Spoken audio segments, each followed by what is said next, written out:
In this video, I'll talk about how property is divided in divorce. I'll cover settlement agreements and explain how the court decides who gets what in a divorce. I'll also explain something called use and possession of the family home and property, which is important if you have children in common. This can get really complicated, so I recommend talking to a lawyer about your rights and options. Once property is divided in divorce, it can be very difficult to undo things. Let's start by defining two terms: marital property and non-marital property.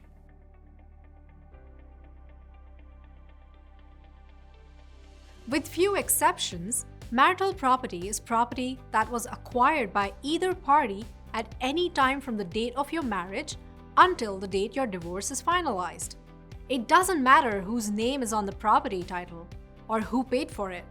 Marital property can include bank accounts, houses, cars, furniture and appliances, pets, household goods, jewelry, stocks and bonds, and pensions and retirement accounts.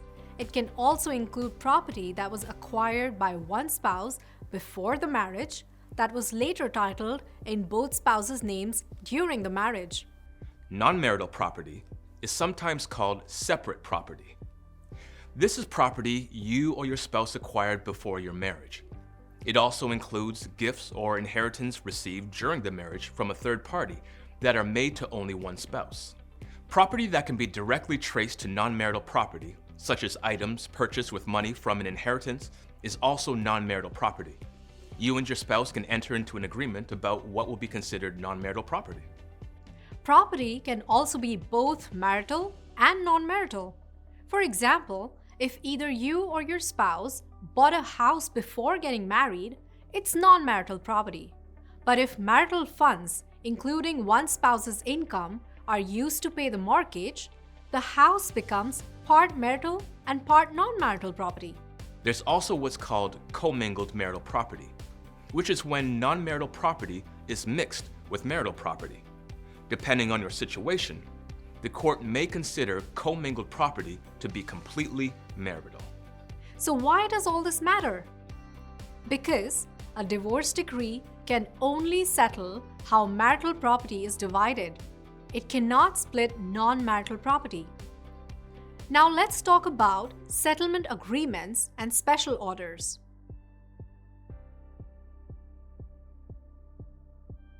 If you and your spouse can reach an agreement dividing your marital property, that's great.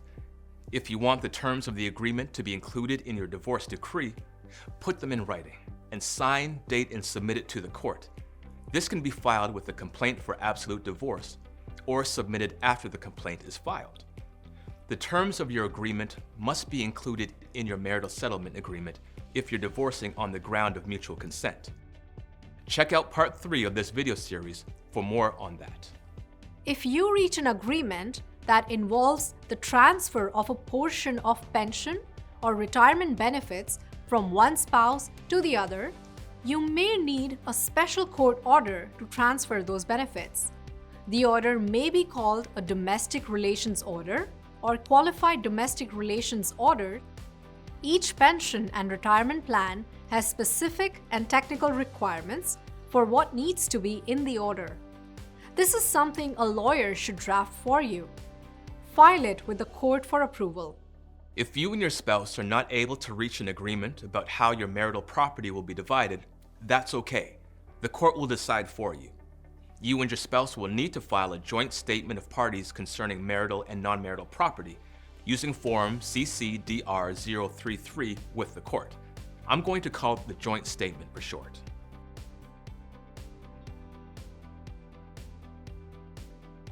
You only need to file a joint statement if you and your spouse cannot agree on how your marital property will be divided. You and your spouse will work on the statement together.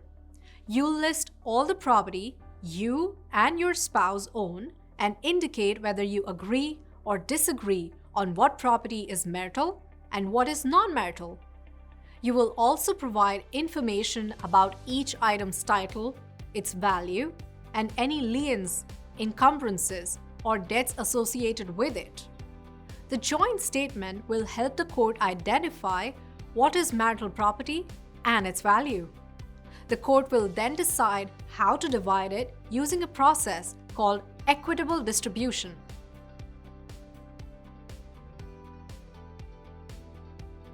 Equitable distribution is a way to divide property in a divorce based on what is fair. It does not necessarily mean a 50-50 split.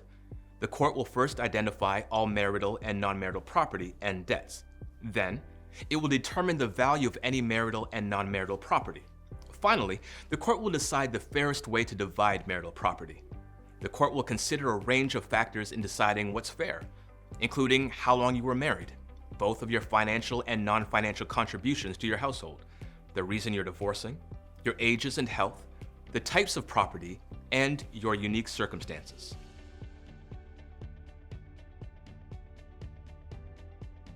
How the court divides marital property depends on what it is.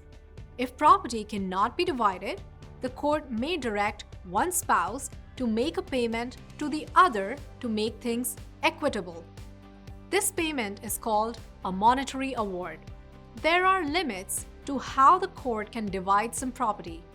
Except for retirement accounts, if property like a house or a car is titled in only one spouse's name, the court cannot order that the title be transferred to the other spouse. Instead, the court can direct the spouse who is on the title to pay the other a monetary award. The amount of the monetary award will be based on the factors I mentioned earlier. If you and your spouse jointly own a home, the court can order the home to be sold. If the court orders a transfer, the spouse who keeps the home will have to remove the other spouse's name from any mortgage. Sometimes, the court will transfer the home to one spouse and require the spouse who gets the home to pay money to the other as a monetary award. The court cannot transfer debt from one person to the other. So, for example, if you took out a car loan in your name only, the court cannot make your spouse responsible for those car payments. It also cannot order your spouse to be responsible for credit card debt that is only in your name. It can, however, consider that debt when determining how to divide marital property or whether to order a monetary award. If you have minor children, the court can also grant one spouse what's called exclusive use and possession of the family home and family use personal property. Let me explain.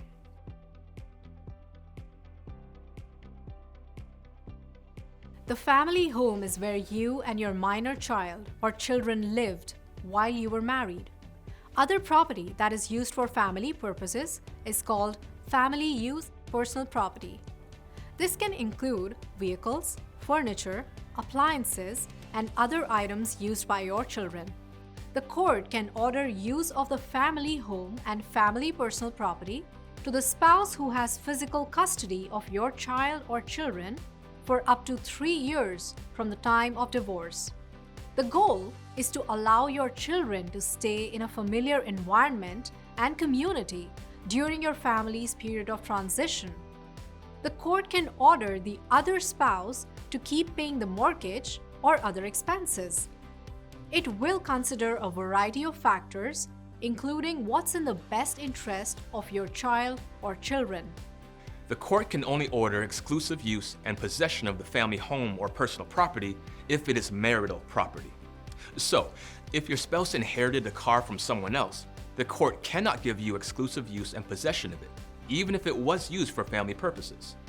I know that was a lot of information. As I said, this can get really complicated, especially if you or your spouse own real estate, a business, or have a pension or retirement accounts. Once your divorce is finalized, the terms of how marital property is divided cannot be changed. A lawyer can help protect your rights and interests. You can talk to one for free by calling the Maryland Court Help Center at 410-260-1392 or visiting mdcourts.gov/helpcenter. I hope this was helpful.